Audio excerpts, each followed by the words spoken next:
Yeah. We most certainly can.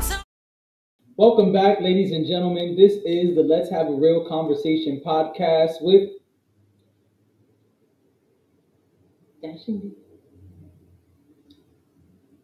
aka Shimmy Shimmy Y'all. Shimmy Shimmy Y'all, Shimmy Yeah, Shimmy Yeah. And I'm JD. And we're gonna have a real conversation. All right, where do you want to start? Oof. All right. You want to start serious? You want to start with the music? I think we should start serious. Okay.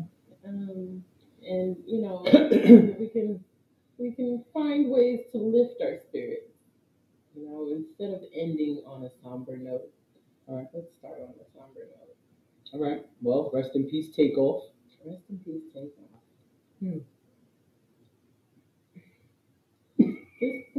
Are you laughing right now? I'm laughing because we both looked at each other the same way. We both looked at each other like, oh, yikes. Because it's a lot. Yeah. And it keeps happening. And I don't know, this one for me was, this one really, really affected me.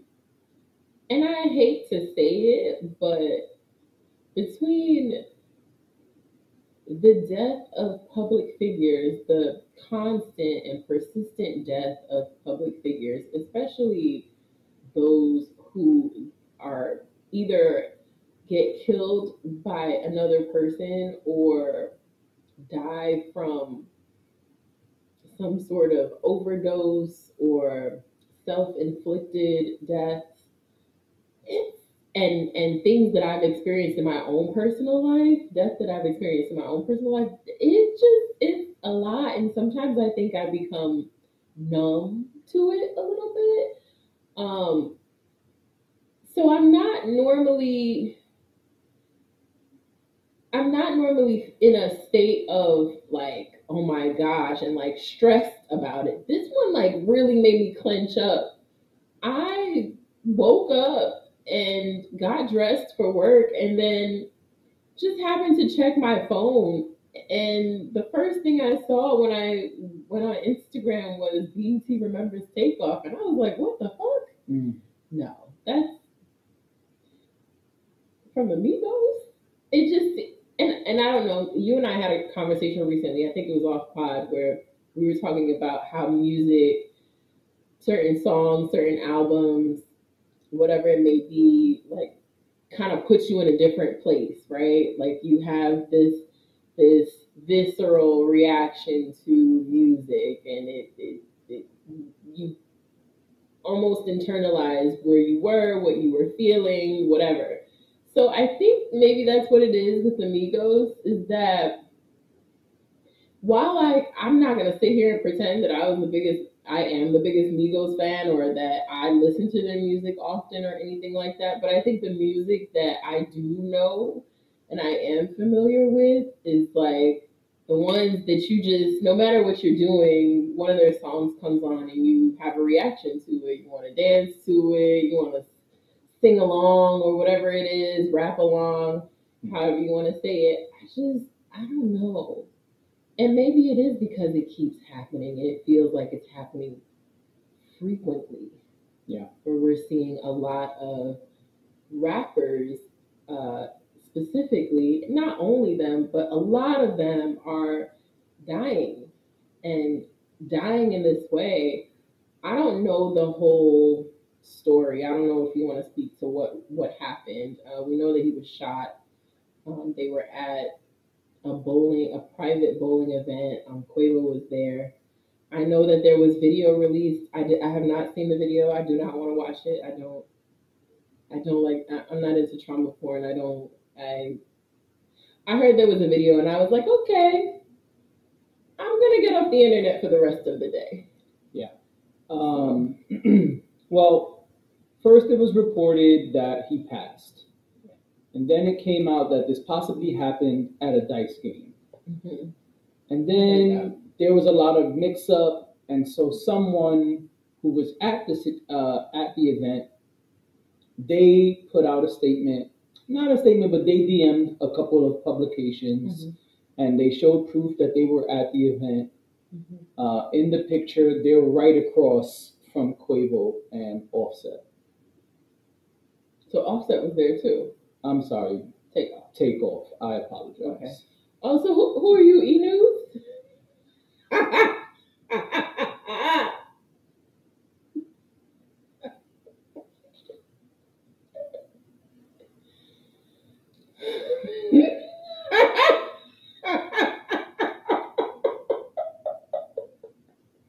I'll wait.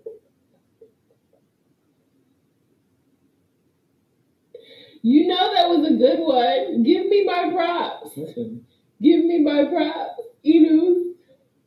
That's you? I made a simple mistake, but it's fine. That's exactly what I'm sure E-News is saying right now. All right. And they made a simple mistake. Mistaken identity. We'll get to that. Anyway, so the person puts out they show a picture. They're across from Quavo and Takeoff, and they said that what happened at the dice game was all right. So let's pause. There was a private party, and then during the private party, a separate group of people broke off. A group of gentlemen broke off to play a dice game. Okay. CeeLo. They're playing CeeLo, and so the gentleman says, and there are screenshots. I'm not making this up. I will not post them. Chris will not post them. Y'all can go look for it if y'all want it. But there are screenshots that were released from a conversation. Like I said, the person felt that things were being misrepresented and wanted to speak up on, I guess, Takeoff's behalf in a sense. So the text message says that basically, I'm summarizing, basically the dice game was going on and Quavo started getting very mouthy with some of the people at the event, at the CeeLo game playing dice, some of the other people there. Takeoff didn't have anything to do with what was going on, and Quavo got very mouthy with the wrong gentleman and weapons came out. And someone from their camp shot Takeoff trying to shoot the other gentleman. Yeah, I've heard that it was friendly fire. Right. And the video, which it's really nasty that the video exists, and I guess that's a different conversation, but there is video which I saw accidentally because it was circulating on Twitter, and I'm on Twitter a lot. There is a video where, so Takeoff was shot in the neck, and in the video they're trying to move him and get help, and you see him basically bleeding out. That is the video that was circulating, and TMZ reposted it, and there's a whole lot of shit with that. Of course, TMZ reposted it. I'm surprised TMZ wasn't the one to release it. Yeah, so that's everything that went on with Takeoff. You have more to say because I know you kind of tagged me, and I didn't want to jump in before you were finished. No, I just think that well, in case anyone doesn't know why I was laughing, obviously everyone was covering the story. I'm getting to it. Obviously everyone has been covering the story, and E-News decides to, and I think we can safely say, yes, they are entertainment. They're the entertainment network, but clearly the Migos is not their lane. I'm not saying not our entertainment network. Right, but they report on all things entertainment. So, yeah.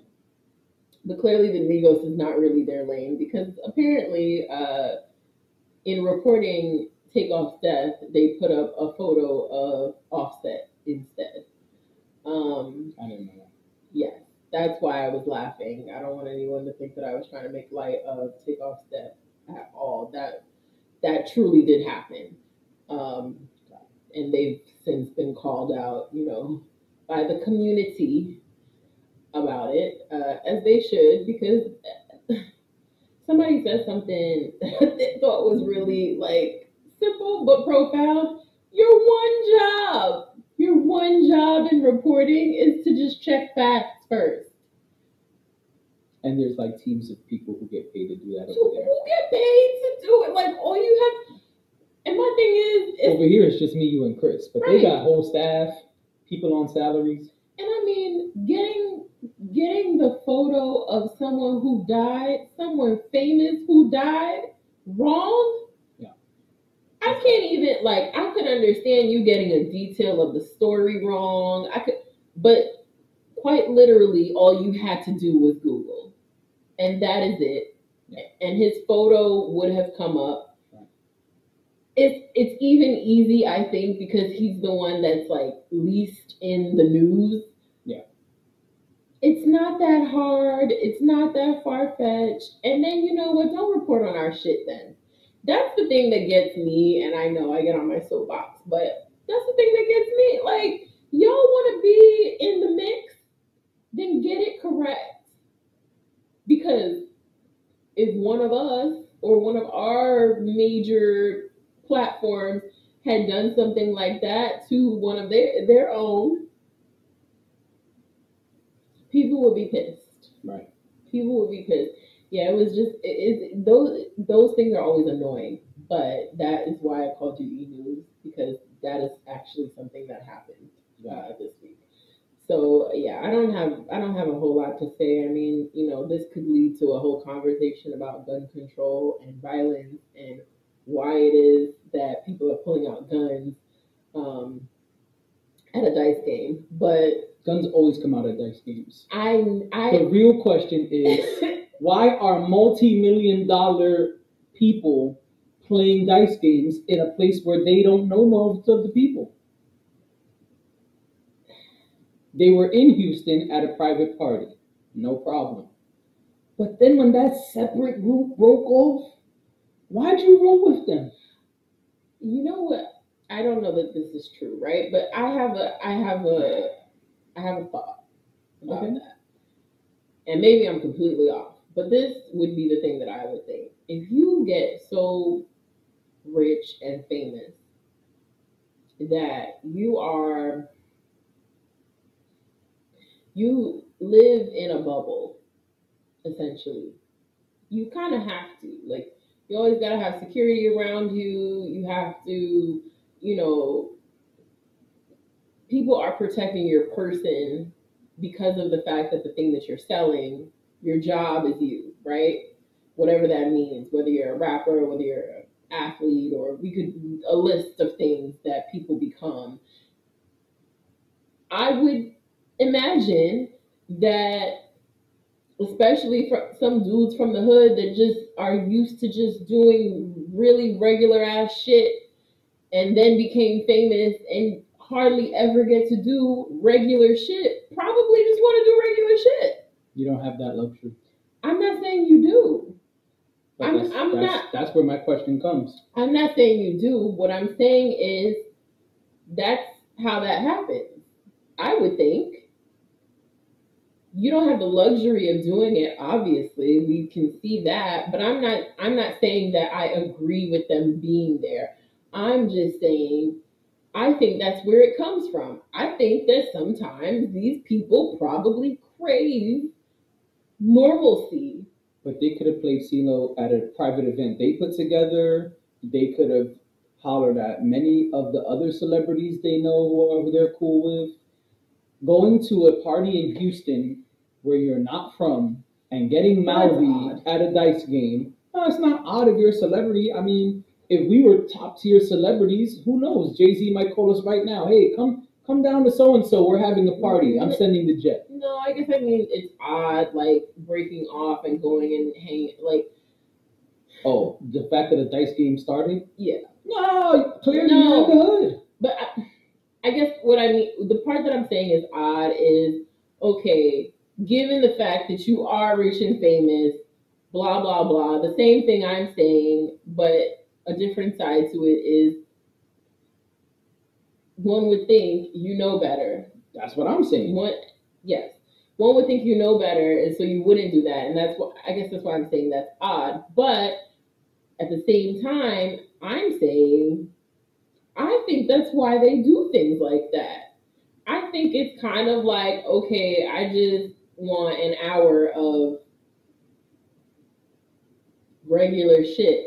And again, I know you're saying, oh, they could go to their homes and have their own dice game or whatever. I think that they're still in that bubble when they're doing that, right? And that's probably how they're looking at it. I'm not saying I agree. I'm just saying I think that's what happens. I think that's where you get these moments where they're like, I've heard that. I don't know how I bring up Beyonce so much on this podcast, but I've heard that Beyonce sometimes goes to Target. Have you heard that before? Nope. I've heard that Beyonce puts on like disguise and whatever and goes to Target because she likes to go to Target. Do you think people She's are a shooting mom. at Target? That's not. Listen. I'm not defending what they did. I'm not. Oh, I didn't say you were, but my point is, well, because you're at playing what point? devil's advocate with me. And No. I'm sticking to one side. I'm not playing devil's advocate. I think you have to use your brain. You're a multi-millionaire, and so is your squad. Mm-hmm. Right? We're talking about a group of multi-millionaires. These are not people who are worth $1 million. These are people who are worth a couple M's. Right. I don't know their exact net worth, but they're worth money. Mm-hmm. Okay, now you go to a dice game. Mm-hmm. You know that at dice game, shit's gonna pop off. What CeeLo game have you been in, or been at, or just been watching nearby, where shit didn't break out into a fight, a stabbing, a shooting, a group fighting another group? You know what's funny? I was around CeeLo games a lot as a kid. And none of that happened? I don't remember it. I do remember the guys fighting, like my older cousins fighting, but weapons never came out. Okay. When we were there. Okay. Because I'm sure maybe it happened when we weren't, like when the younger ones went to bed or whatever. Who knows? I don't know. But I get what you're saying. I'm not just... Everybody from the hood knows that shit pops off at the CeeLo game. Oh, of course. But then this is why we have to use our brain. And let me be very clear for those watching. I'm not saying this is Takeoff's fault. Takeoff, everyone who was there and all the stuff that's coming out now says he did nothing. Right. It was Quavo. And that's a whole different conversation which we can get to possibly. But my point is, before entering a space, you've got to ask yourself a couple questions. Yeah. Is this safe? Is this a good idea? How could this go wrong? What are the possible outcomes? You have to ask yourself a slew of questions before you enter this quote-unquote regular situation. Because once you're a multimillionaire, nothing is regular. You're right. If you say, hey, I'm going to go to Target, it's not going to be regular for you. Because once they see, oh, shit, that's Beyonce on aisle 5? Oh, she'd get stampeded if they noticed her. I'm pretty sure, I have to assume that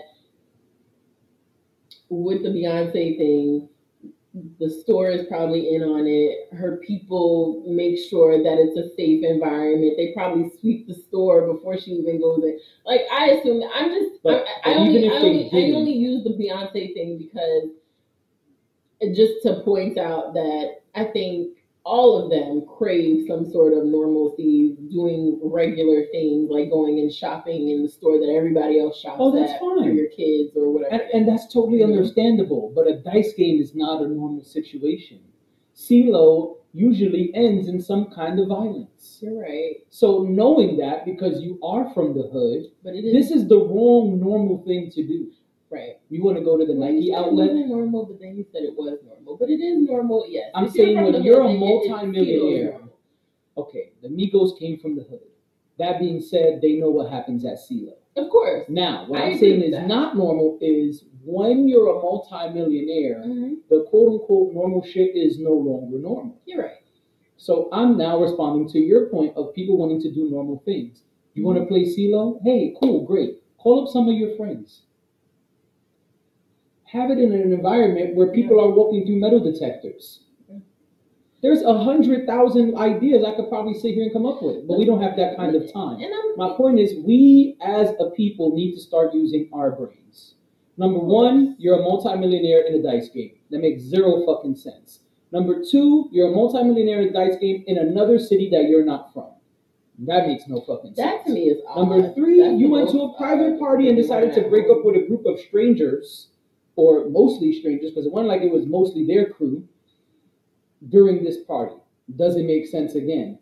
Then you decide I'm gonna get mouthy with the niggas I don't know from the other city. What are you doing? Well, and how can this end well?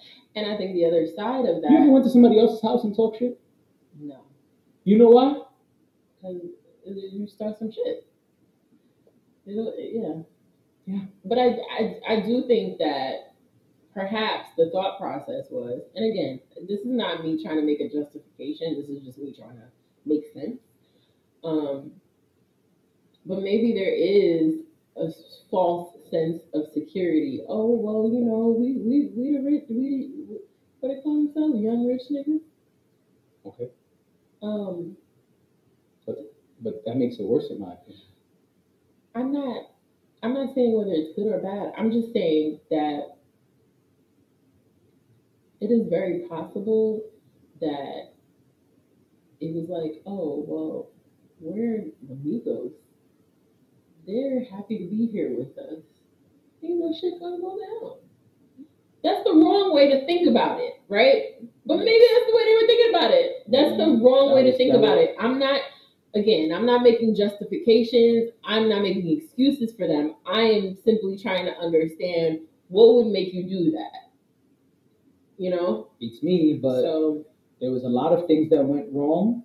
And I think that as a people, we have to start being smarter. Now, you want to talk about gun violence? That's fine.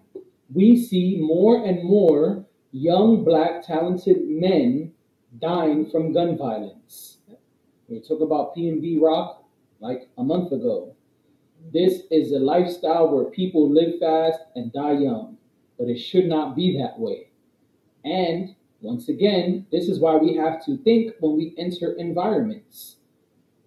You have weapons on you? Cool. But so do they. And actually, in this instance, you and your crew were friendly firing, as they say.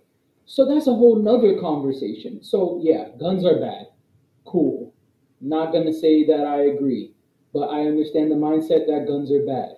The next question is, what happens when multiple people have guns in one facility? Problems. You have to put yourself in environments where you can know that safety is happening. Yeah, it can happen anywhere. P&B Rock was at Roscoe's Chicken and Waffles or some shit.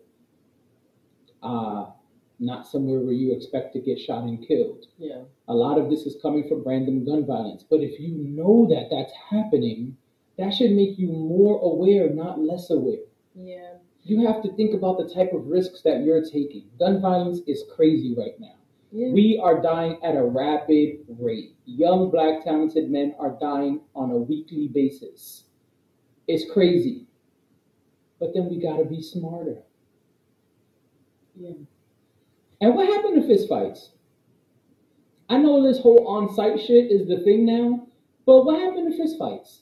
I don't understand. I don't understand how you go from. Well, I do, because like you said, if you've ever been to, if you've ever been around a dice game or been involved in one or whatever, I get it. But also, I agree. Like, how we get to the guns that quick? Like, one person pulls out, the next person pulls out. I mean, I know how it happens, but I'm just saying. I'm agreeing with you that, like, punch him in the face. Like, you know, squabble before the guns come out. Like, there's no levels.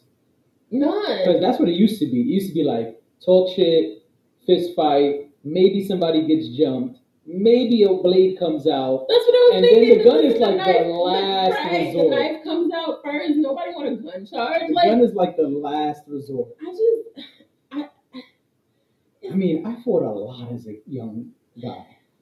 Like, I had a lot of fights as a teenager, a preteen. I mean, I was fighting in elementary school. But what happened? Why nobody fist fights no more? I was just reading books. Oh, I was scrapped. I told y'all already, the one person I fought was a guy in high school. Fuck that nigga still. Damn. No, it was you and the Dunkin' Donuts, honestly. I don't know why it's still. I mean, clearly you hold a grudge. But Fuck him. I just feel like, going back to the point, I feel like we need to really ask ourselves some questions as a culture. Yeah. Everyone cannot just get shot and killed anytime there's an altercation. Mm-hmm. And we need to start being smarter. This young man was 28 years old. He was a father. He's a multimillionaire. He is a very talented guy, whether you're a fan or not. And it just sucks that we keep losing young, black, talented people to the hood, the streets, the gun violence. I feel like we got to start a campaign to bring fistfights back. All right.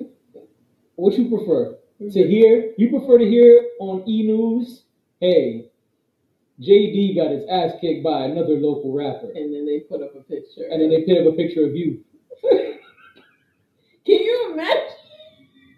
Can you Because imagine? JD is ambiguous. Anybody can be JD. JD, so they putting up a picture of You me. put up a picture of you. You know what I'm saying? Or you prefer to hear so and so was shot and killed because of a local altercation. Of course not. I mean, it's sad. It's. Somebody was saying, I was listening to a podcast, and the person was saying that they feel like we're back in the 90s. Oh. And not because the first thing in your mind goes to a lot of people is Biggie and Tupac.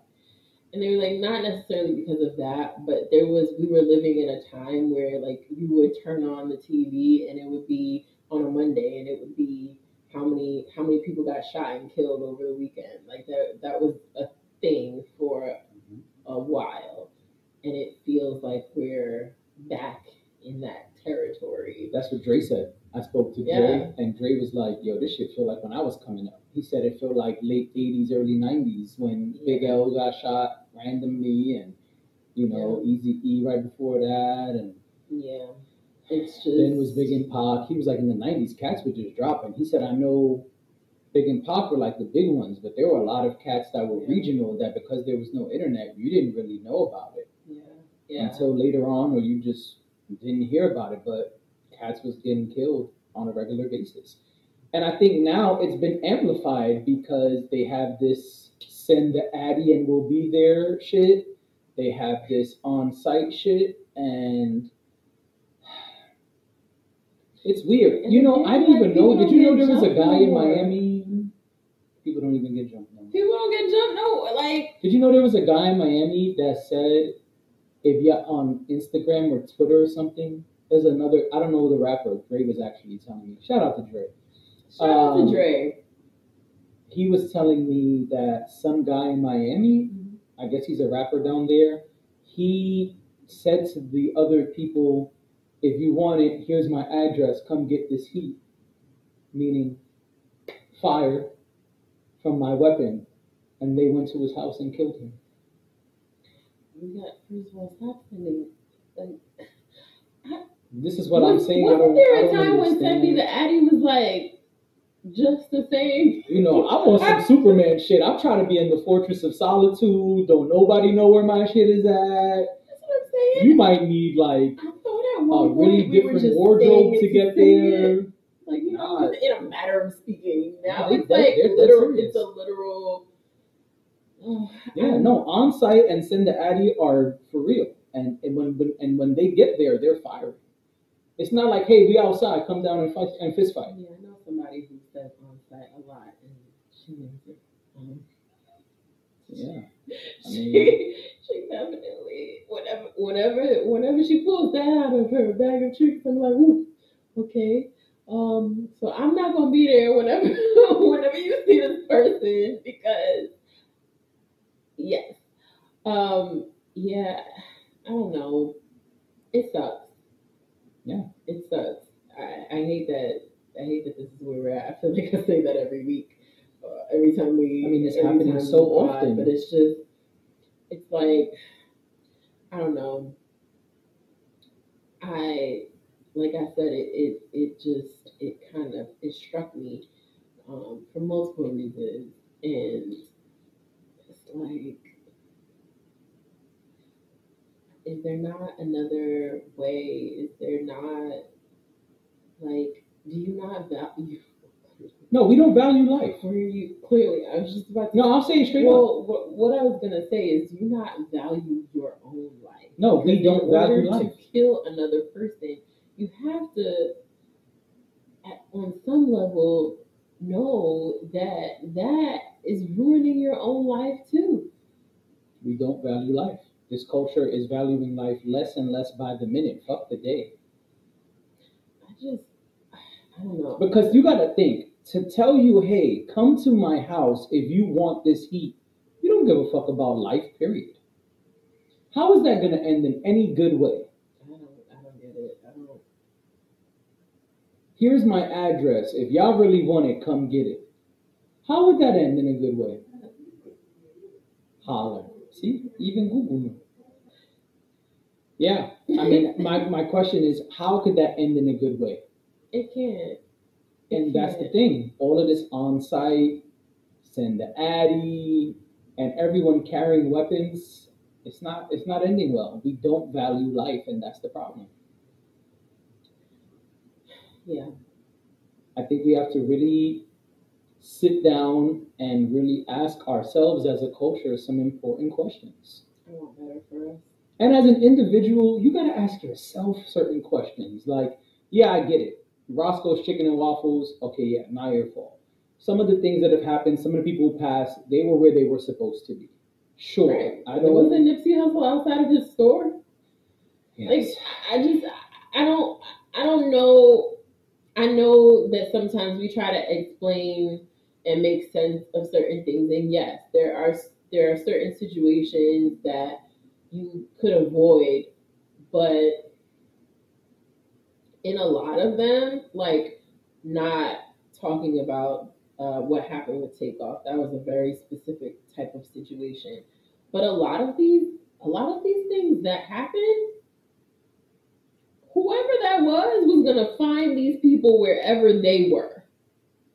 And that's what's wild, is like why are we here? Like, at the point where you are so willing and so ready to hunt somebody down. And a lot of times it be on some bullshit. It's usually some bullshit. I don't know. I think it's because we don't value life. Our own, the other people's, our communities. Because then there's the whole conversation of how many people are dying because of stray bullets. Right. Well, Takeoff was not killed by someone intentionally aiming at Takeoff. Right. That's like the worst. And that's the other thing. Everyone says send the Addy on site. Why nobody be at the range? Where's that terminology? You never hear any bars in any of the rap songs about we just left the range.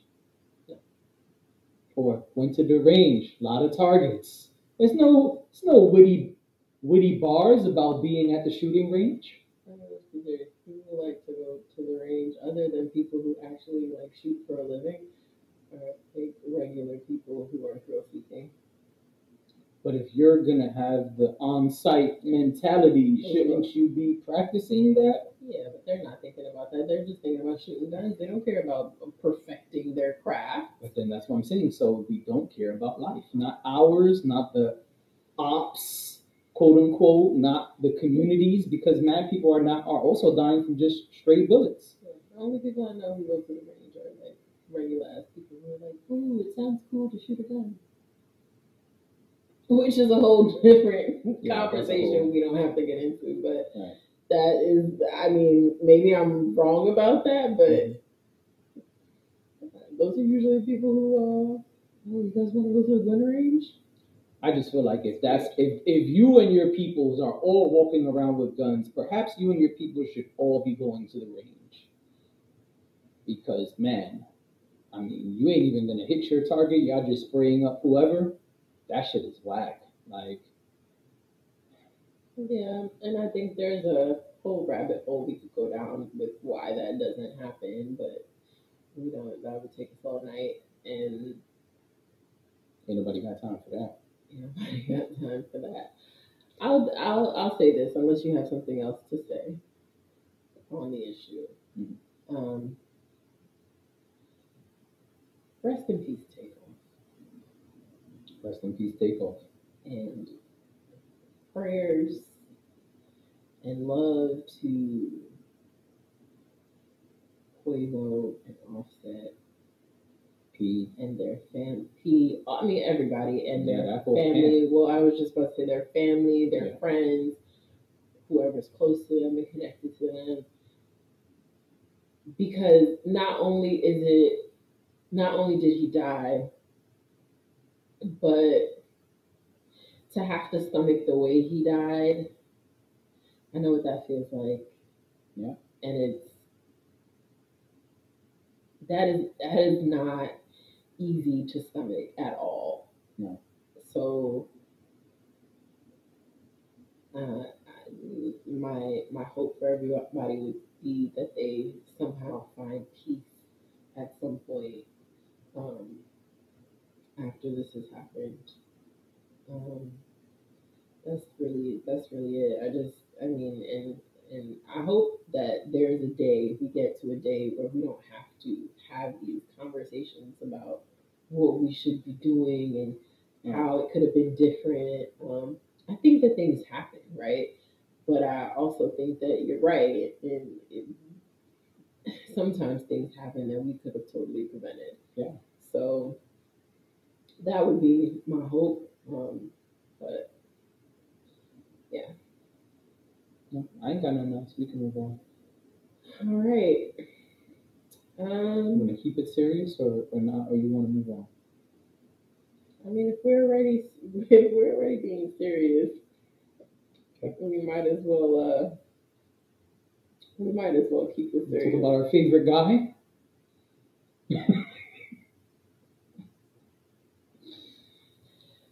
I want y'all to know that I said to JD, it wasn't that I did not want to do the podcast today. It was that I am tired of talking about things that make us unhappy. Right. So obviously we had to talk about Takeoff. Yeah. That is sad, very sad, and not something that anyone wants to have to talk about. But that one I was fine with. It's the other bullshit that made me want to go on strike this pod. Honestly, I did not even record Hardly Minding My Business this week because I didn't want to talk about bullshit. But here we are. We can do it quick. It's never quick. All right, let's do it quick. All right, so here's what happened. First of all, let's start with something positive. On a positive note, there's a radio station two of the co-hosts who have been, I'm saying this wrong. There's a radio station with lots of fans, and their fans bought the co-hosts the trademarks for White Lives Matter. 2 black men now own the rights to the term White Lives Matter. Kanye cannot sell anything with that, even if he wants to, unless he somehow gets it from them, and I'm pretty sure they will not be selling it to him. A win. So that's the positive. A win. And scratch his head. This nigga. Kanye said, we are witnessing the Emmett Tilling. The Emmett Tilling. Let me pull it up. Yeah, pull it up. Let me pull it up. I just got one thing to say. It makes me so angry. It made me so angry. It's foolishness. That's all it is. But I'll say my one thing. Fuck him. That's my one thing. I'm about to say that's not my one thing. But it's mine. Okay, no, okay. The tweet reads, or the post reads, I was told that if I expose the truth of the bad business practices, everything is going to be taken from me, including my black children. They couldn't take your black children away from you if they tried, Kanye West. And everyone has bore whiteness to the public Emmett Tilling of Ye. But God has put something on my heart not to back down. The movie Till is in theaters right now. Make sure you go see Till. That's my one thing. Yeah. It's a good movie. I saw it. I still need to see it, but I've heard nothing but good things about it. They did a great job. That's my one thing. We can move on if you want. No. A few weeks ago, he also said, I think we kind of touched on it, but didn't really give it too much life. A few weeks ago, he said, or maybe we didn't say it, that he now knows. This was post, and this was after the comments he made about George Floyd's death. He then came back and, apologized to Jewish people and then apologized to Black people days later and said something about how he now knows, in reference to the George Floyd comments, he now knows himself what having a knee on his neck is like. Oh, yeah. He did say that. I forgot that one. I need him to stop making references to Black men who were killed. I need him to stop comparing himself to Black men who were killed. And that is why I sit here and I say, fuck him. Because how dare he? How dare he? That's it. I don't have anything else to say. I'm tired of talking about Kanye West. What's next? Take that. But now he's saying, give me that. Tell him what he did.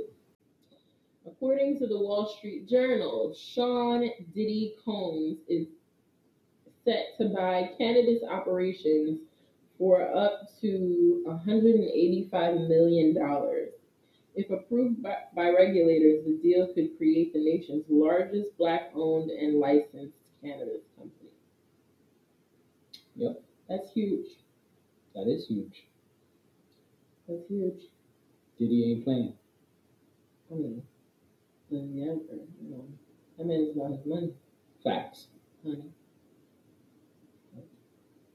It's rhymed. But yeah, I mean, this is good. I want to see Black people and people of color, period. I want to see people of color getting involved in the cannabis industry.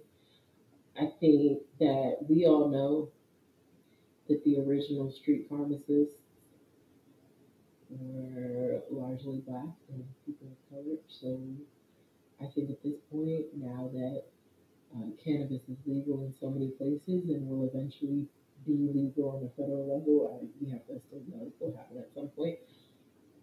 I think it's great that people are getting in on it. And I know for a long time, a lot of Black people were complaining that trying to get into the cannabis industry is very difficult for them, because that's basically what they're doing, right? They're being shut out of it. So I love this. I think this is great. I think this is a step in a good direction. And long live the herbs. Long live the herbs. Holler. Yes, I agree. Wu-Tang has been heavily involved since it became legalized in Colorado. Method Man opened a cannabis company in New York about a year ago, if I'm correct, or maybe a little less than that. No, it had to be less than that because it got legalized this year. So earlier this year.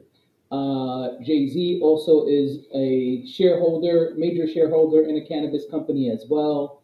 So Diddy coming to play ball is not a surprise. And I think it's great that he was like, I got the money. I'm gonna just get a bunch of them. Right. So he's supposed to be obtaining facilities from three different states, if what I read is correct. But as Dashing D said, the Wall Street Journal wrote about it, so feel free to look that up. And I think it's dope. You know, I too want to see more of our people, black and brown people, having this type of power and getting in the early stages. Yeah.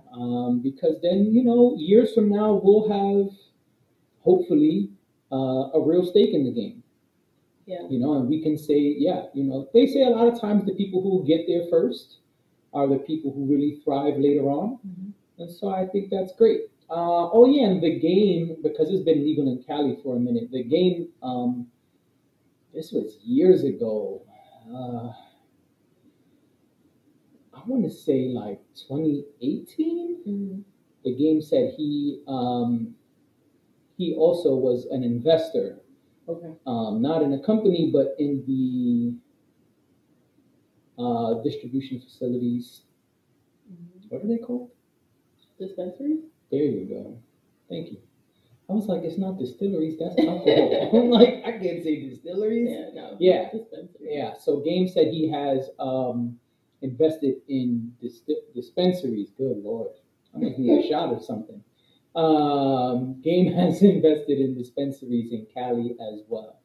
It's smart, and I think when you get in early, it's a smarter way to do things. And yeah, it is big risk when you're one of the first people there, but it also allows you to have more of a say so, more longevity. And I hope that, you know, 10, 20, 30, 40, 50, 100 years from now, we have a nice stake in the game, because there are a lot of industries that we have a very small percentage of. So if we can get in early, I think we should. And I will just say that spread the love. If that's something you're into and you do go to dispensaries, if you travel, maybe you don't live in a city where it's legal, but you travel to a place like LA or Colorado, wherever it may be.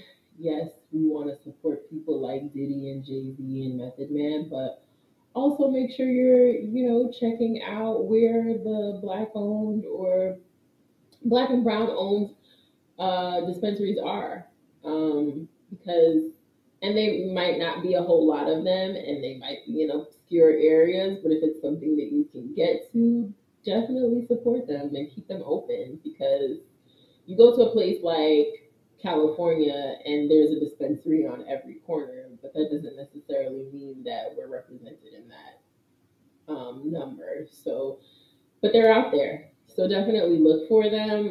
That would be my recommendation, is to, in order for us to help build this ecosystem, definitely, if that's something that you're interested in or that's something you're into, look for the places where people who look like us are actually doing this sort of business, because they're out there.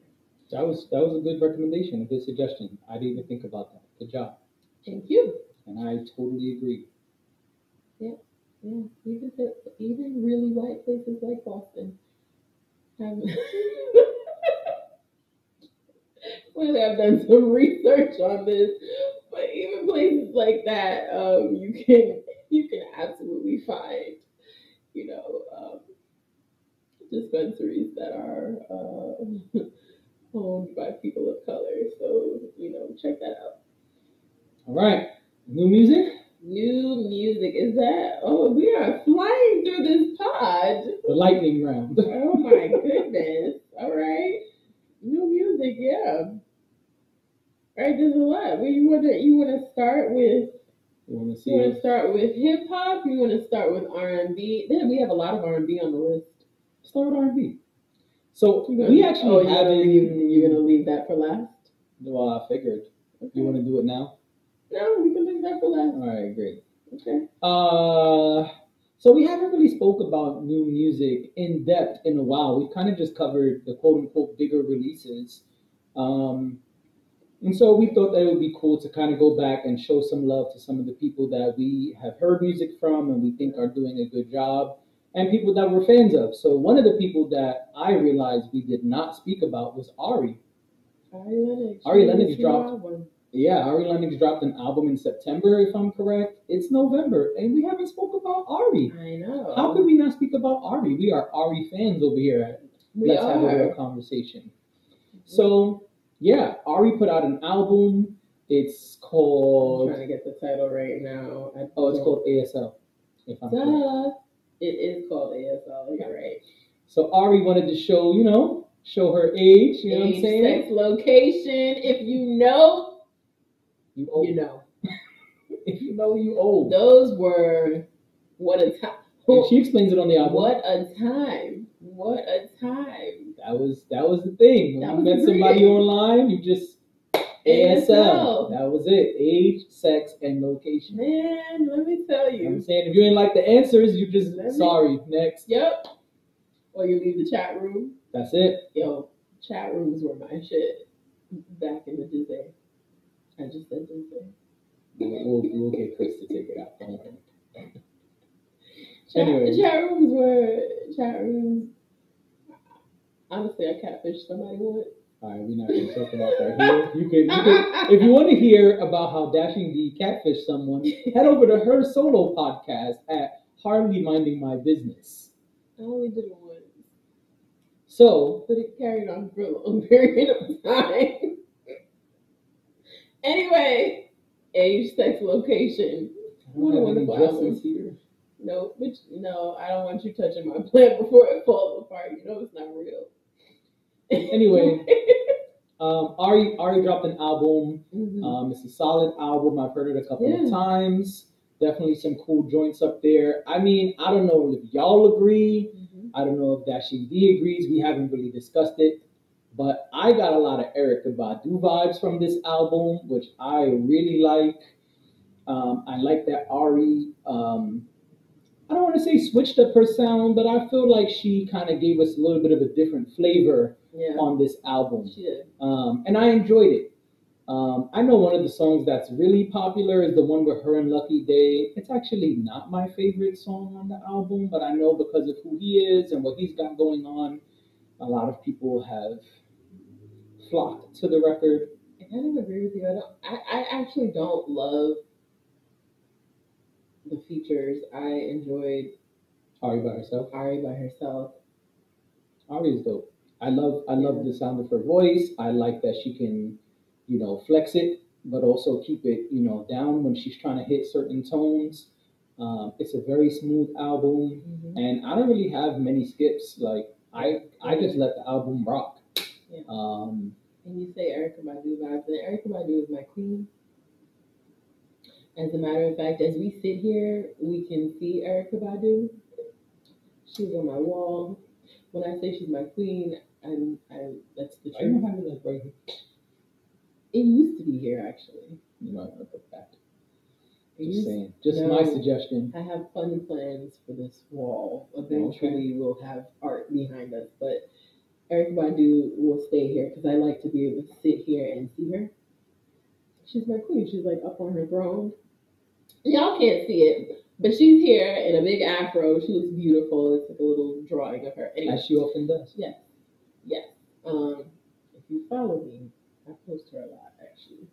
But yeah, I felt that too, and I mean, y'all know I love R&B, so I really don't have any qualms most of the time. I'm just like, let me just get on this ride and enjoy the music, and I feel like that's where I'm at with Ari's album. I don't really have anything bad to say about it.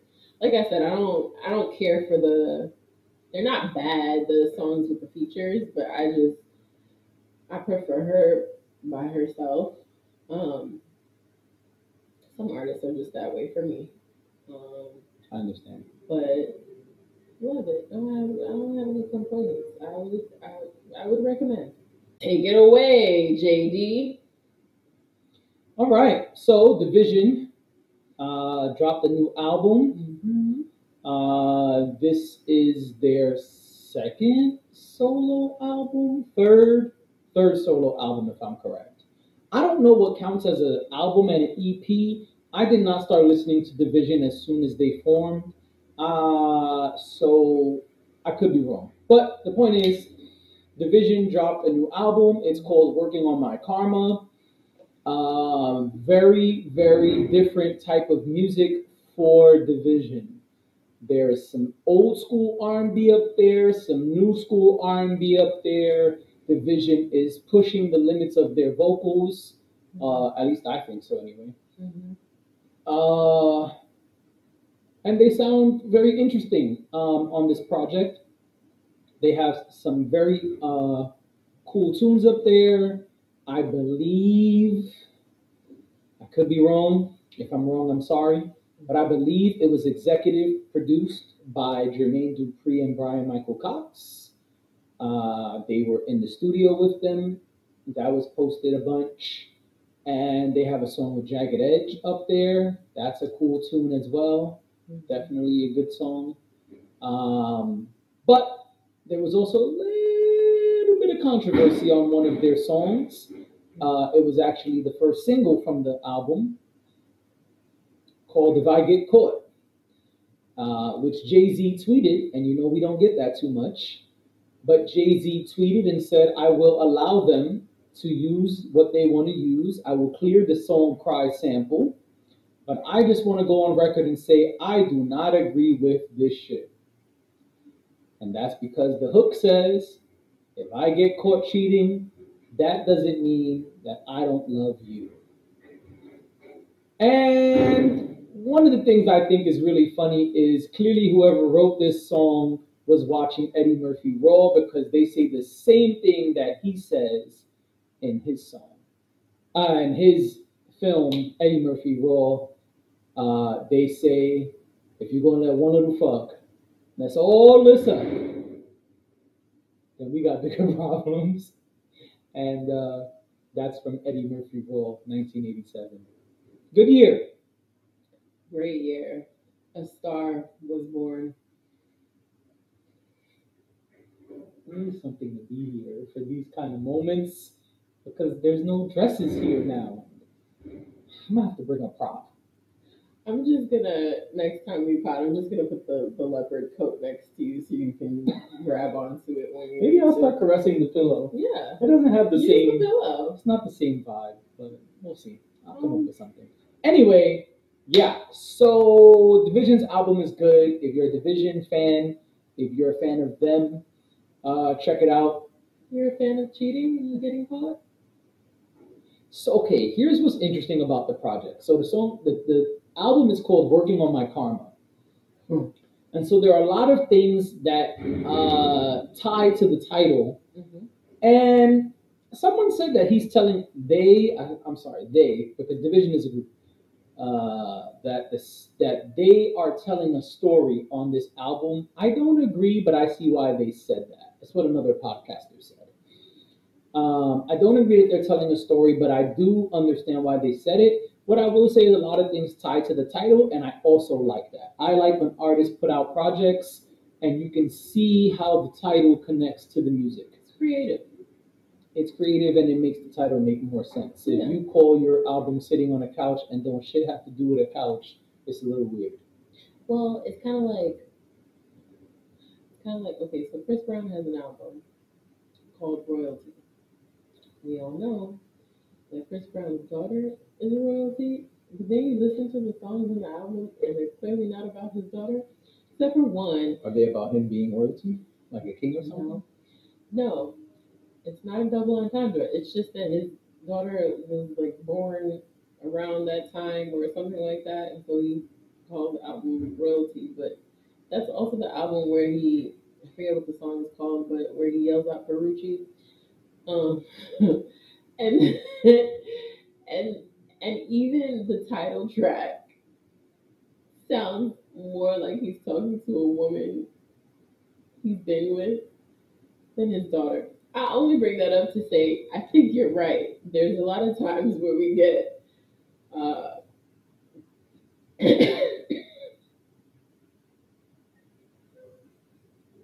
Okay, want to take a sip of that maybe?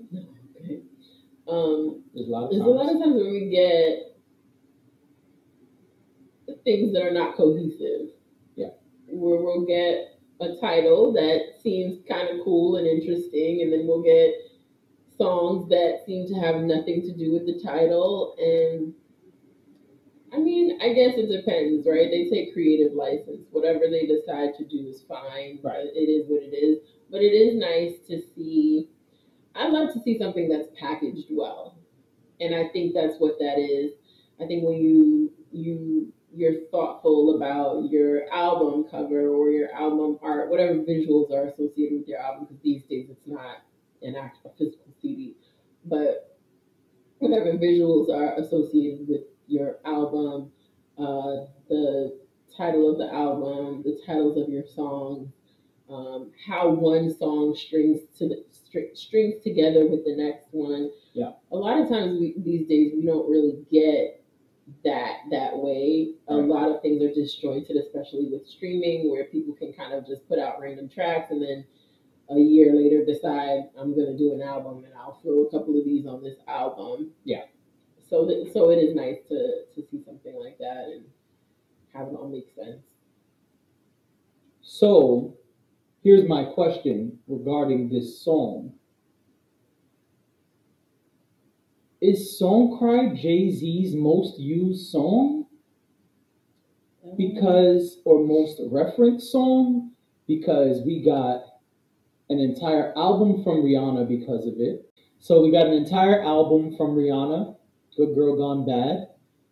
We got, and I mean, there's plenty of stuff up there that speaks about When a Good Girl's Gone Bad or whatever, including the title track, where she basically re-sings exactly what Jay-Z says in Song Cry. Then Neo, we have Get Down Like That, which references it as well. And fast forward many years later till today, twice this year, Song Cry has been referenced or sampled on the Mary J. Blige album Gorgeous, which came out recently. She uses parts of Song Cry in her lyrics. And now we have a direct sample from Division on his album that just came out. Mm-hmm.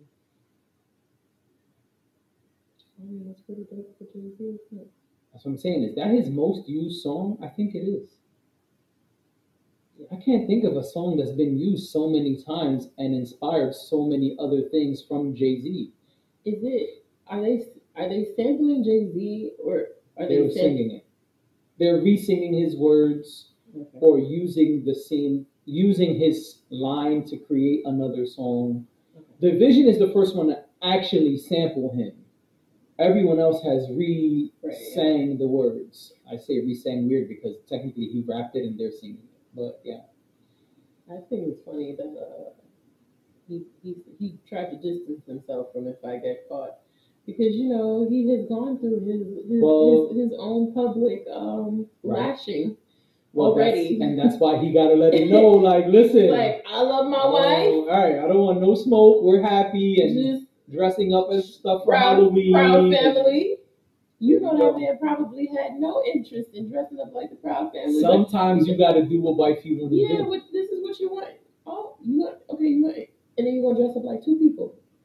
Okay, so we're going to have to do this twice. Oh, okay. Whatever you want. But just hang it up in my closet and, I'll put it on. Right. Yep. Sometimes you got to do that. Because so that's why I said we get a rare Jay-Z tweet. Because Jay don't really tweet like that. And you know what? His wife probably said, oh, so you're going to approve the song? Right. Really? You want to go back down that road? And he was probably like, no. No, I'm just trying to get us another check. I just pray. Just money. Just more income. I know you love money. That's it. I love money too. We like you said on your documentary, we got 50-11 kids. We got to take care of these kids. Make sure they set. Not so 50-11. That's what she said.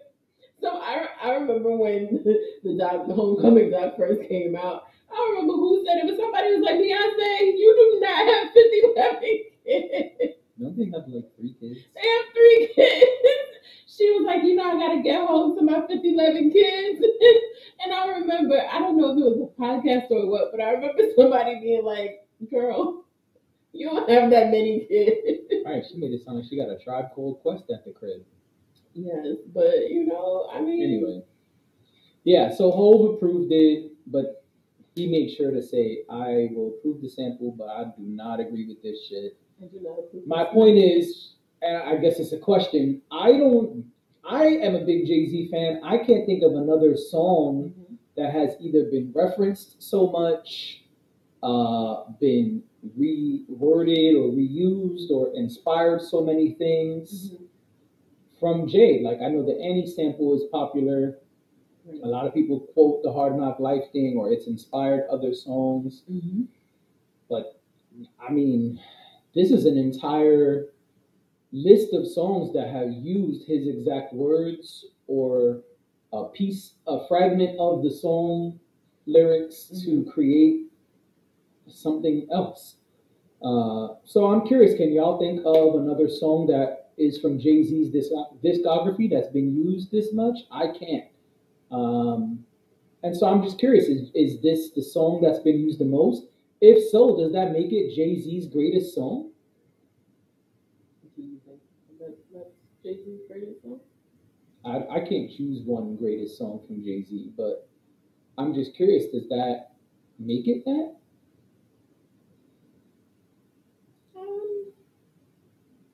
I guess in a matter of speaking, you could say that.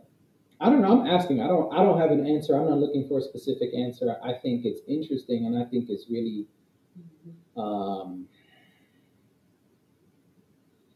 I think it's interesting how one song can inspire so many things, even so many years later. It's 2022. Yeah. It is 21 years after the song was released, and it's been used twice this year. That's interesting. Yeah, I think that speaks to Jay-Z's reach. Yeah. I think that speaks to the fact that he creates a lot of the time, creates timeless music. I say a lot of the time only because there's been certain one-offs and things that don't necessarily that not to say they're bad or anything like that. They just kind of, I think some of his projects have kind of stood out on their own, like American Gangster is very specific to the movie. Things like that. That's what I mean when I say that. But I think his music transcends, and I think this is a good indication of that. I agree. So yeah. And American Gangster, in my opinion, has aged very well. Oh yeah, it's a great album, and that's why I said I don't want anyone. I want. I hope it doesn't sound like I'm saying any something like that is not good or great. I just mean certain. I think certain projects that he's done, certain songs. I mean, his discography is so long that you can't. But I think there's a lot of music there that is timeless, is classic, is, like you said, ages well. So I could totally see how it's still on people's radar. People, I'm sure, who have grown up listening to Jay-Z are probably like, I've always wanted to do something with this, or I've always wanted to, pay homage to Jay-Z in some way. Right. I think that that's very likely. And I mean, if you're gonna do it, Jay-Z is definitely one of them that has it in his catalog for you to, pull from. Yeah. And he approved it, which means he gave it some sort of stamp. Even though he couldn't co-sign the message. I think his tweet made it very clear it was not a stamp of approval. Well, that's what I'm saying. He's not approving the message. But the fact that he allowed it to happen, I think, I think he thought enough of it. I think he just didn't want to get in another creator's way, especially when he's from a camp that he's cool with. Okay. But I guess we'll never know because he probably won't tweet about it. Well, no, because he has to keep his distance, so he would be allowed to do the proud family photo. And there it is. All right, Coco Jones. Oh, so the beautiful Coco Jones. I haven't heard it, but I know you're a fan of Coco Jones, and I think I'm becoming one. I've been hearing some things from her. I'm like, I think I'm ready to sit down and listen to a whole project. She acts, she sings, you know, she does all the things. I love it. I think she's adorable. So she just dropped an EP. Mm-hmm. I didn't know that. I didn't know she had any music out. I'll be honest, I didn't know who she was until the Babyface album, and then you told me. Right, yeah. He was like, "Oh yeah, that's the new Hillary, right, Hillary?" Yep. See, now I don't even know because I ain't watched that shit. But anyway, it was a great show. Anyway, you're a hater. I didn't watch it. I can't hate on something I didn't watch. No, but your whole anyway, you're so dismissive. I can be dismissive. This is true. Go ahead, talk about what's it called? Bel Air. Fresh Prince. Look, who's the hater? Fresh Prince 2. That is not what it's called. See, who's the hater? Put in the comments. Let us know who's the hater. It's called Fresh Prince 2. What you mean? It's called Bel Air. It's called Fresh Prince 2. I'm gonna have Chris put on screen exactly what the title looks like. It was a great show. Mm-hmm. Coco Jones was on it. Coco Jones played the hell out of Hillary.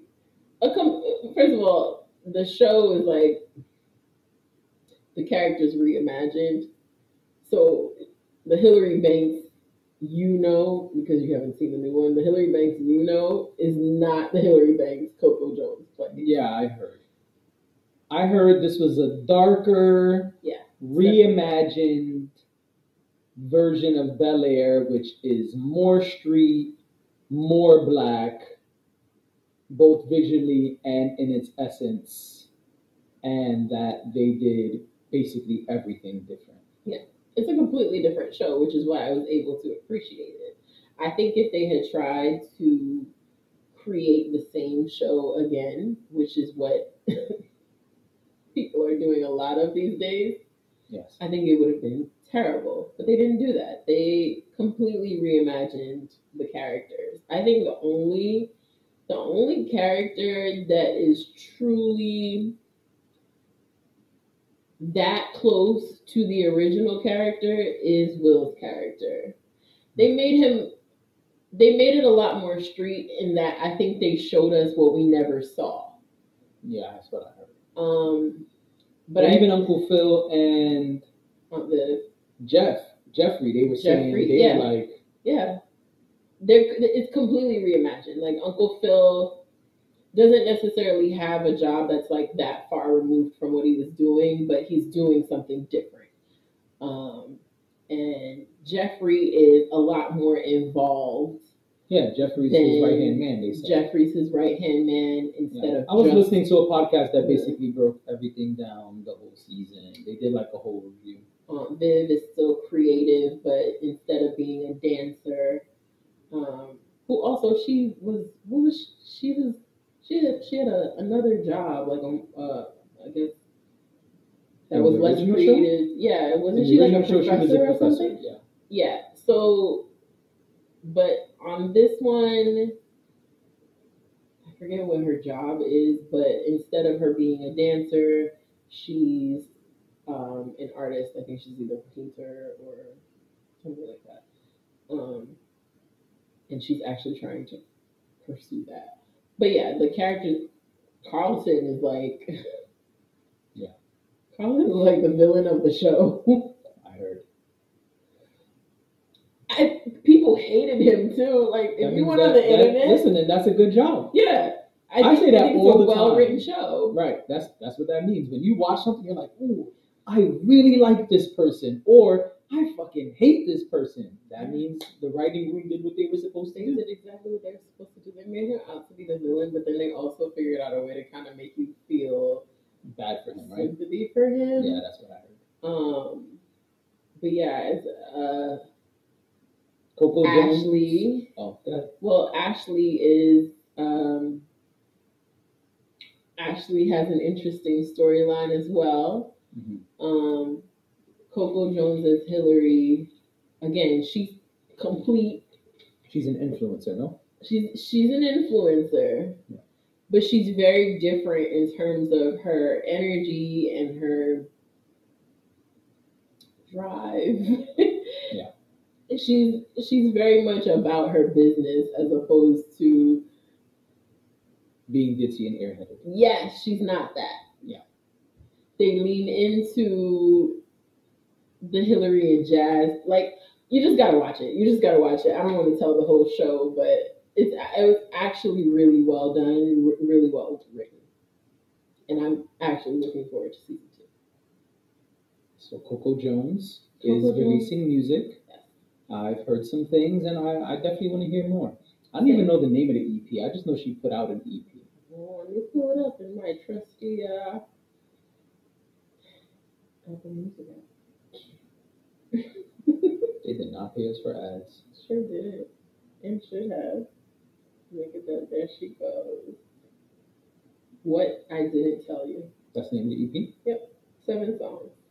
What I Didn't Tell You by Coco Jones. Something for us all to check out. Yes.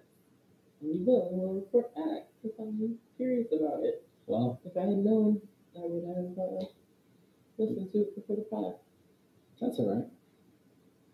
Right. Plenty of other stuff to listen to. Oh, yeah. Are we here? I think we're here. Got somebody else on the music? Yep. All right. Well, her loss. Drake and 21 Savage. Not really.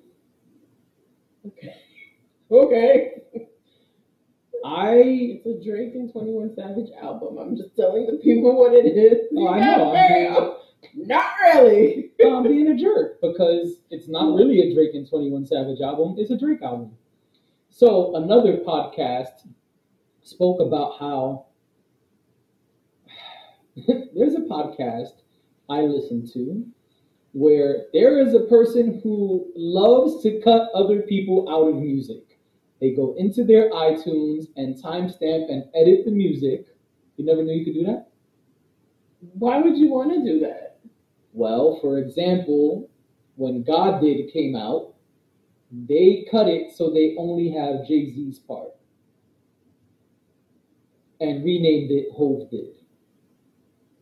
And so they said that they did the same thing. They have 2 versions of the song. So they have the regular version of God Did and then the just Jay-Z version that they did called Hov Did. And they said they did the same thing with this album, Her Loss. They took off 21 from all of the songs.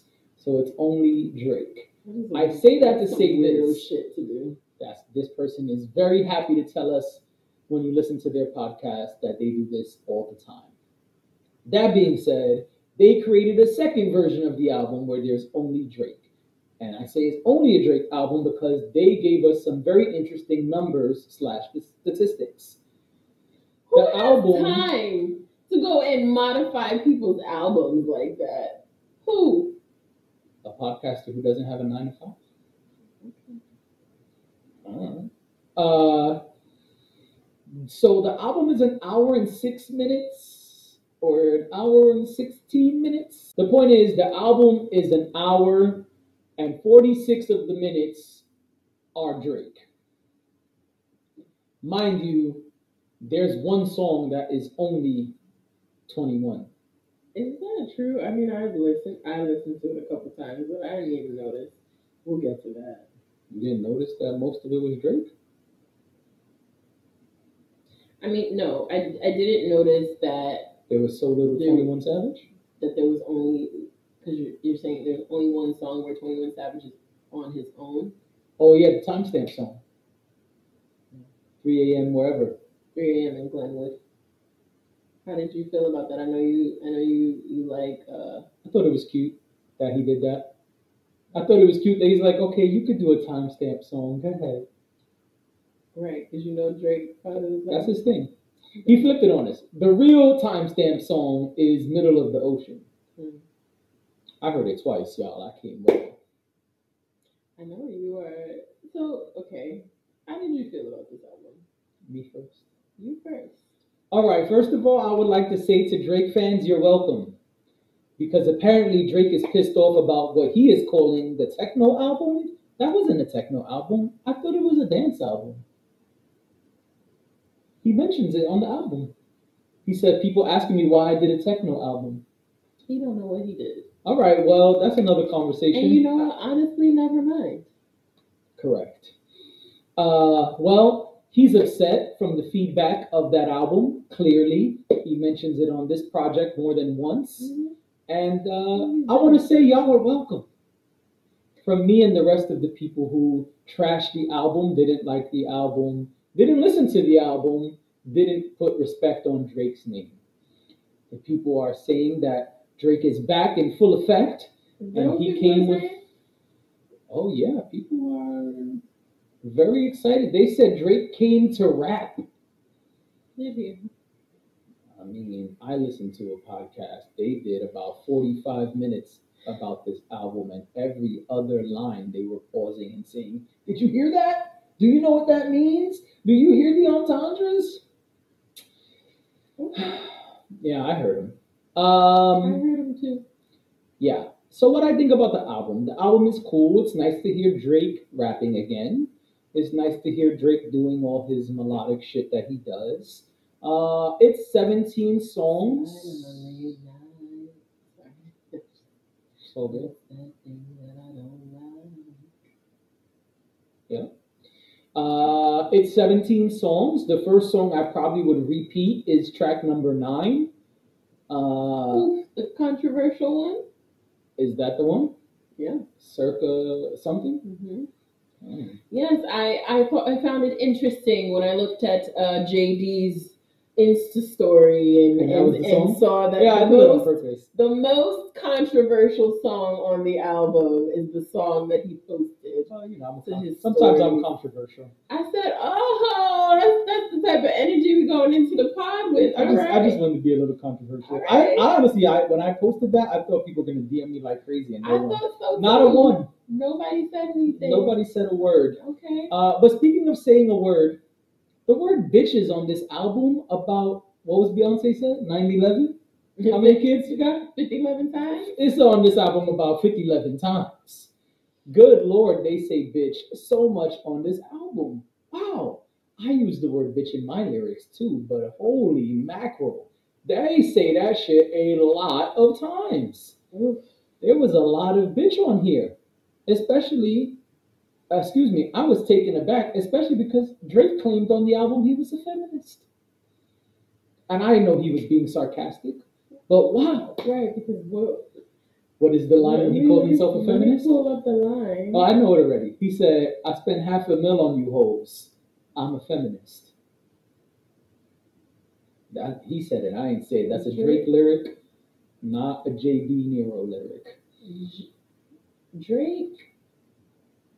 No, please finish. I was like, wow, they said bitch a lot. Yeah. And then Drake was kind of like shooting at people lyrically. But I was confused about why he shot at some of the people. Okay, so this is what I. And then a lot of people felt they needed to respond. I didn't know this part, but apparently 2 hours after the album came out, everyone responded. Yeah. And I guess we could circle back to that. We can circle back to that. I will say that's what I was about to say a second ago, is that Drake, I don't. This is not a positive statement. This is a neutral statement, just to be clear. But Drake came to play in a matter of speaking. Not necessarily, again, saying that this is positive or negative, but Drake definitely... Petty Drake was on full blast. Right. Drake knew... I think Drake was fully aware when this album came out that he was going to get reactions. And I think, to your point, I think that this is why he did it, right? Because Drake was not very happy with us. Right. When it came to Honestly Nevermind. Too few people liked it. Or for his taste. And I don't even know, because I feel like it grew on a lot of people too. Like, I feel like, I gotta be honest, even when I think I said it here, that now when if I hear a car on the street passing by and playing Sticky, I'm like, okay, I'll allow it. Our judges will accept that answer? Our judges will accept that answer. Okay. And I think that happens with music, with popular music. I think, It's called conditioning. of course. I That's mean, why the radio plays the same 12 songs yeah, every hour on the hour. yes, absolutely. Yeah. You get used to it. You get used to it, and then you get sick of it. But so yeah, I think he came to you know. Yeah, he wanted us to know he was upset. He wanted us to know he heard our feedback, our criticisms. He wanted us to know that he is worth a lot more money today than he was before. He wanted us to know that he owns his music and his label. Oh, how wonderful! And he wanted us to know that he is worth at least $500 million. Congratulations to Drake. Sure. I mean, because that makes it good music. Listen. All right, before you go, because you asked me a question that I've yet to answer. What did I think of the album? The album was cool. I'm on record saying I'm not the biggest Drake fan. Okay. I was curious how he and 21 Savage were going to mesh, how they were going to gel, how a combination of the two of them would sound. The production is very interesting. A lot of it is the same tempo. I'm not the biggest fan of that tempo, so that was hard for me to get through. A lot of sample flips. They were very cool. Some of them I knew, some of them I had to look up, but there was a lot of good sample flipping going on from the producers. Hats off to y'all. And one thing I noticed immediately was they sampled Jay-Z. They sampled It Was All Good Just a Week Ago, which is called A Week Ago. So that was interesting. But I think probably my favorite song is the one where Drake sings One More Time. I don't even know the title right now. The song That's the one I played? That's the favorite one? That's the song that He says the shot thing? Yeah. Oh, well, I'm sorry, Meg, but that's probably my favorite one on the album. And Middle of the Ocean, obviously, because all of the double entendres and the rapidy rap parts. But I'm really curious, why are we shooting at women so much? I know it's called Her Loss, but it's a little weird. What? Oh, because you don't listen to Drake. Oh, I know what he does, but this was a lot, no? For Drake, no. Oh, okay. Well, then you can have the floor. Drake's cheat code is Dissing the women he's fucked with. I mean, we know that part, but this was a lot of dissing the women, no? He usually disses the women. I know it's like so-and-so from Hooters on Peach Street, and Jessica told me once that blah, blah, blah, and Christina once said... This is not new. No, that's what I'm saying. I know he references women by name a lot, but This is not new. And, okay, maybe he doesn't always shoot. I don't even like using that reference right now. Maybe he doesn't always diss them per se, but he definitely snitches. Like, we know that. He definitely gets on the mic and is like, yeah, when me and Gina used to fuck in the back of the Camaro outside her man's house. Yeah. Like, two things about Drake. Drake is going to rap and sing at the same time for no ass reason. Just mid-bar, just girl. Nobody knows why. That's number one. In the middle of going in on a rap, he's just going to bust out and hold the note. I don't know why he does that. Nobody knows. I don't even think Drake knows. And the other thing about Drake is he's going to talk about women that he's been with because we know Drake is not used to being around women. I say all the time, and probably not too much on this pod, but I say all the time to people when I speak about music and Drake specifically and a lot of the clown shit he does, you can tell that Drake was not used to being around women. Drake did not, quote unquote, get girls before the fame. You could tell he does so much cornball shit when it comes to women that it's like, oh, you're not used to this. Or he got girls, but they weren't that into him. I think Drake was not. I think Drake was the dude before the fame. I think Drake was the dude who didn't get any play didn't have any game, and once he got famous, he didn't need game. Right. So it didn't matter. And that's why we know every woman he sat down and had tea with, every woman he had a fling with. We know all of this shit because he feels the need to tell you. But like a dude who gets girls, a dude who's, even if you don't get girls, if you just be around women, if you have lots of lady friends, you don't run and tell niggas every time something happens with a woman. Because it's just regular. It's like, oh, I hung out with Dashing D. It doesn't mean that you're sleeping with Dashing D. It just means you're used to being around women. I agree. And so if you're used to being around women, you don't need to be like, oh man, you know what I did? You know what I did? Oh man, I had tea with Erykah Badu. Hey, you have tea with Erykah Badu, you invite me, okay?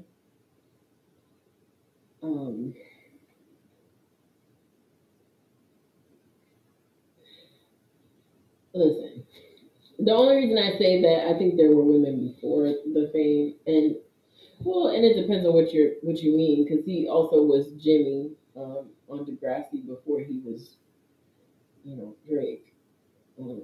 Before fame, period. I think before Drake was famous, whatever point you want to use as the beginning of famous, I think before that, Drake didn't get girls. And Drake didn't hang around tons of women, which is really interesting to me that on this album, he made sure, case in point, to say, I be around so many women, blah, blah, blah. Right. What I'm saying is, a lot of women don't say that. I agree. All I'm saying is, I think that he also references women he knew before. That's the only thing I'm trying to say. That's where all the Hooters and Camaro lines and all that shit come from. Right, that's what I'm saying. I don't think anybody's exempt from that. I don't think it's just women that he's met since the fame. I think it's whoever. That's why I say that I based on some of his earlier albums, yeah, it seems like he probably didn't get a lot of girls, but the ones he did, he didn't have good experiences with them. Mm-hmm. And maybe, they thought he was, I don't know, a punk or something and wasn't really into him like that. And so things didn't go that well. But he talks about all of that. Over the years, he has talked about all of that. Yeah. I think cornballs with money are still cornballs. Of course. Well, sorry, I'm not sorry. Well, here's what I have to say. Talk to me. Well, talk to them.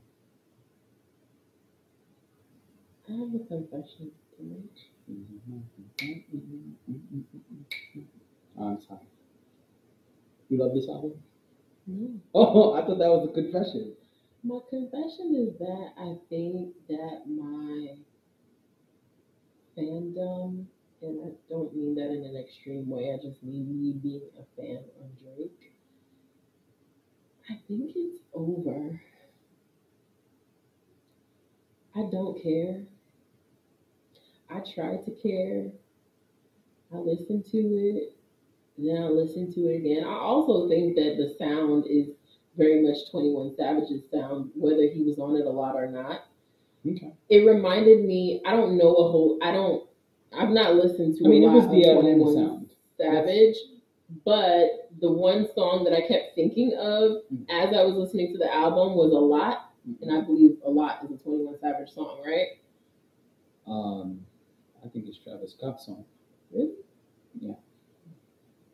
I thought it was 21 Savage, but that's to me what the album sounds like, most of the album.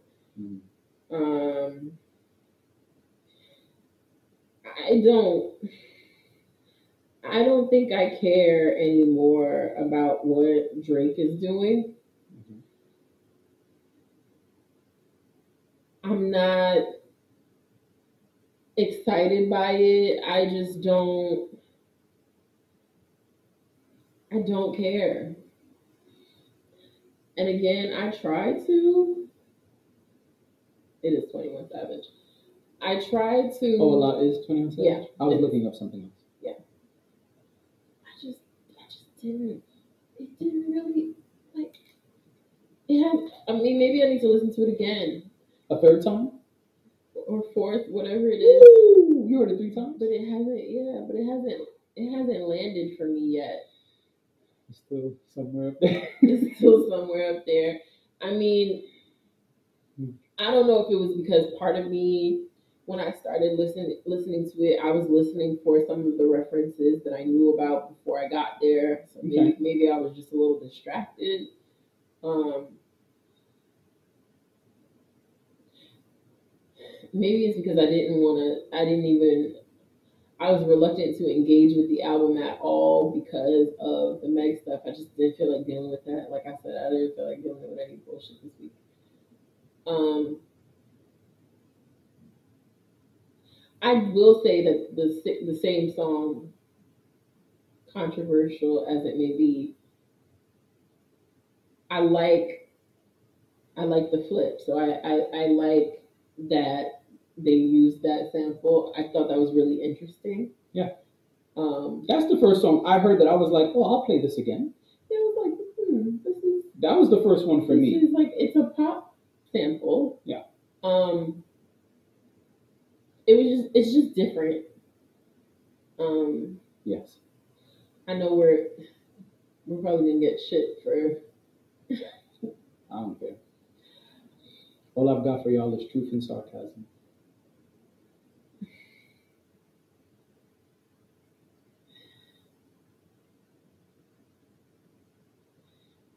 Yeah, that song is complicated, but,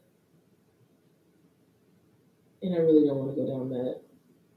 I mean, we got to speak about it. We know why it's complicated. Are we doing that now? You can finish your album tape. Yeah, I don't really care. I don't think I'll listen to it again. I mean, 3 times was a lot in a weekend. Yeah, I don't think I'll listen to it again, and I'm okay with that. If I happen to be out and hear music from the album, I don't even know what you would hear. That's cool, but I don't. I think that let's just talk about it, because to me that would be the song that would play on the radio at some point. Probably. And maybe it will. They'll figure out a way to do it, but I mean, not hard to do it. No. Clean versions exist for a reason. Of course.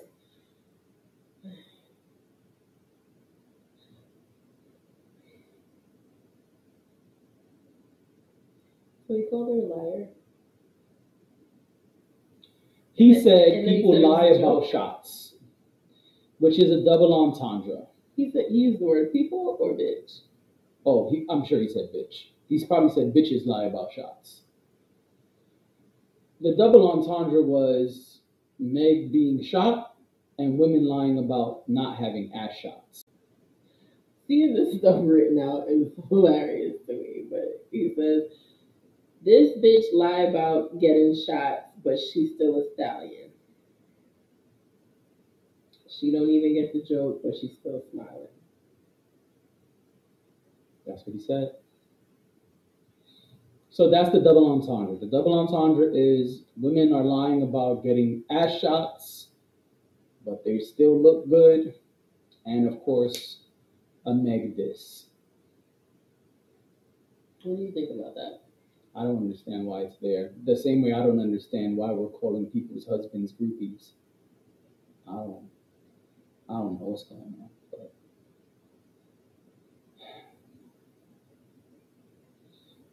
I mean, they're different, right? Because dissing a man as a man, all right, cool. Dissing Meg, I don't know. I don't get it. I don't understand why, but I don't understand why Drake did a lot of shit on this album. So I don't know. I don't approve of it. I think there's plenty of other ways to be witty and say things that are not directly dissing women who haven't done shit to you, but who am I? Certainly not worth $500 million.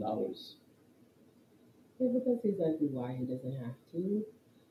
Agreed. He is, right? He's the biggest rapper.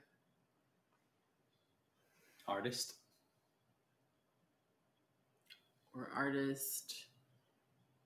Like, if we're talking about who's considered to be at the top. and we actually have talked about this, or whether or not he's still sitting at the top. I think just in terms of numbers and recognition, visibility, I think he is at this point still. But that being said, sorry, you don't have to. Right. It's low-hanging fruit. Yeah. For anyone at this point. Yes, we all know, like, we're all tapped into the Meg and Tory of it all. Like, it doesn't need to be said. No. It doesn't have to, we don't have to go there. In fact, it is more favorable not to go there, because I get that there's a lot of confusion surrounding that story. And I understand that we have even said on this podcast that there are questions that we all may have. Yes. There are things that we would love to get some clarity on when it comes to this story. Absolutely. But we haven't gotten that yet. And at the point where we do, I mean, I've always said I don't know that we ever will, but what happens when, however you want to say it, there is evidence that presented that this thing that Tory Lanez is being accused of is true? I mean, I don't even think that matters when it comes to this line. The fact that you're just dissing her for no ass reason is uncalled for. But the only reason I say that is because it appears, not just with Drake, but it appears that there are a lot of people who, because there had been no definitive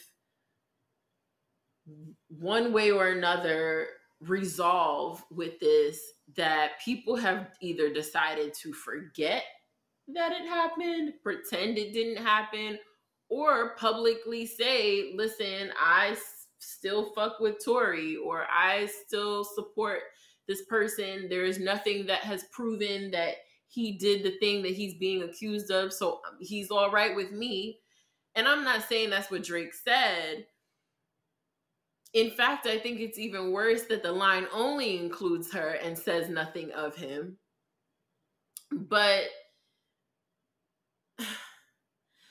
that's the reason I asked the question. Like, what happens then? All of you, including you, Drake, have said these things or made fun of or accused her of or whatever it is, without having any understanding of what really happened. Right. Because it's all still hearsay. Yeah. It's really unfortunate. Like, sometimes it's okay. A lot of times it's okay to just stay out of some shit that doesn't concern you. Yep. Drake has lines upon lines upon lines and verses upon verses upon verses. Drake does not need to do a line about shots and Meg Thee Stallion in order to make a song or make an album. Right. At all. I agree. So it's, again, I don't want to say something disrespectful. I'm holding back from the thing I was about to say.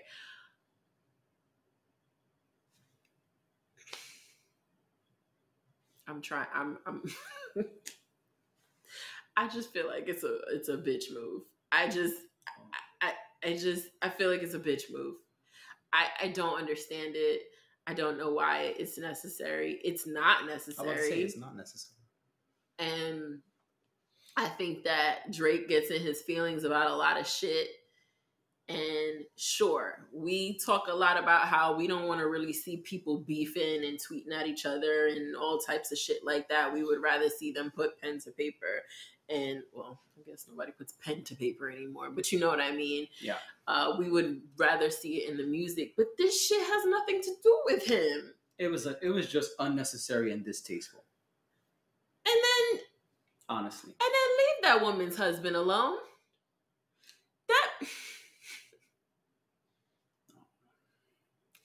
Leave that woman's husband alone.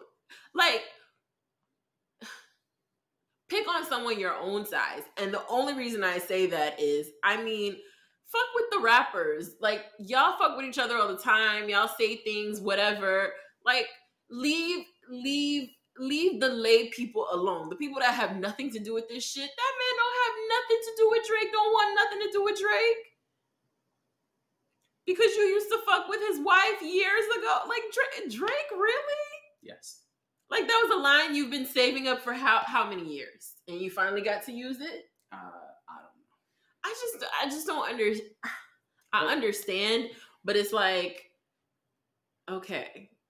Like, and I don't know. I didn't think it was cute. I didn't think it was fun. I think I'm just over Drake. It was weirdly placed. It was weird that it was said, and probably some shit happened that we don't know about, but who cares? Like, fam, I don't know. To me, this is all further evidence of what I said a few minutes ago. Drake is not someone who is getting girls before the fame. I don't think that he was, and I think he does a lot of shit that's cornball shit, and that proves, oh yeah, this is new for me. This is exciting for me. Because, like, yo, fam, you seem like the groupie saying shit about Serena still. Right. I mean, how long ago? Who gives a fuck? Drake, we didn't even remember that shit until you brought it up. Yeah, it's weird. That woman has been married and with a child for how many years? And then the other thing is, if you are allegedly number one in the music game, that's what you say all the time, then aren't people supposed to be groupies? I don't know. It's weird. And also, but why are you calling that woman's man a group? Like, I don't know. And then he pissed off somebody else. I can't remember. Oh, they said that he spoke about Ice Spice, but is that her name? It is her name. Good job. But she said, at least I'm a 10. Yeah, and we don't really know if that's... I don't think that was at her. I think she just was like, oh, okay, well, fuck it. I'm going to say something too. Yeah, because the fans were the ones who said they think it's about Ice Spice. And because there was stuff already circulating about the two of them. That's why. Yeah. Yeah, I don't care. I don't think I'll go back to this album. And I'm starting to wonder, once I listened to it a few times, I started to wonder if it's just that I'm just not, Drake is not impressing me anymore. Drake is not exciting me anymore. I don't know. Maybe I've outgrown him. Because he doesn't seem to be maturing with his music. So maybe that's it. And listen, I'm not saying that we can't have fun and we can't have good quips and he can't, be petty sometimes and whatever. That's not what I'm saying. I just think, I just don't care. I don't, I wonder if the golden years are behind him. I don't know. I'm curious to see, moving forward, what comes from Drake. And I don't know if maybe it was because it was a collab album, and I said it already that I feel like even though 21 may have not been on the album as much as Drake was, it certainly sounded like 21 Savage's sound to me. Gotcha. It was almost like Drake dabbled in that lane. Yeah. Rather than the other way around. I think that was the point. So, I don't, That was pretty clear. This was more of Drake doing the quote unquote Atlanta sound. And I didn't. I mean, good for him for trying new things. I don't have a problem with that. Right. I think that you should try new things. I think that he is at a point in his career where he's bored. He's bored. He's like but you know what? His boredom is to my detriment, I think. I'm not enjoying his I don't even know what took his eat, pray, love moment. I'm not enjoying it. I feel like go back and do what the fuck you do. Okay? Give me that version of you. I don't want this. Oh, I like to try things and I want to taste all the foods and I want to explore the world, and I don't need Drake to explore the world. I just need him to give me what I like. Got it. So yeah. He was bored in the house and he's in the house bored. Yeah. Yeah, and I think he will continue to be that. I think cause real shit, like, and I think people can attest to this. For all of us, as you get older, like, you give a fuck a lot less, right? About a lot of things. And I think Drake is probably just like, I'm rich. They've already called me the best. I believe I'm the best. And so I'm gonna do what the fuck I want. I don't really care what y'all think, but he does care what we think. But I don't really care what y'all think. Like, cause y'all are gonna engage with it regardless. Even if you don't like it, and I said this when we talked about Honestly Nevermind, even if people don't like it, they're still going to consume it. They're still going to want, even if all your friends tell you, I hated that album, I thought it was terrible, you're still gonna listen to it because you want to hear the awfulness too. You want to be able to chime in. Right. And that happens with household names. Some people, it doesn't matter what they put out. It's gonna still do numbers. Yeah. And he knows that. And, so there's something to be said about getting to that point in your career and being able to do the things you want to do and dabble in Atlanta sound and techno and I was so confused when he said techno. I'm like, what? I guess that was techno? I guess if he's saying if we're talking, I don't know. I'm not even gonna try to explain it. Shrug. Yeah, that's how I feel about the album. Shrug. That's it. You heard it here, folks. Shrug. Kanye shrug. And that, my friends, is Let's Have a Real Conversation. That's our pod. Thank you for listening. We really appreciate you. Don't forget to follow us on TikTok and Instagram at LHRC Pod. And we will be back in 2 weeks where we will talk about the Soul Train Awards and other things. Yeah. That's next weekend, yeah. So we'll talk about it. It's next weekend? I thought it was today. I thought it was today too, but apparently it wasn't.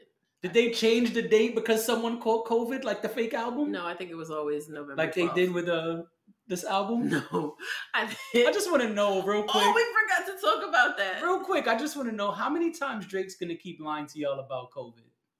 Yeah, like, what's the real reason the album got pushed back? This is the second time some shit was supposed to happen that Drake's like, hey, sorry, the COVIDity was too high. He said the engineer got COVID and they couldn't release the album. And I was just like, this don't sound right. This don't sound like... Come on now.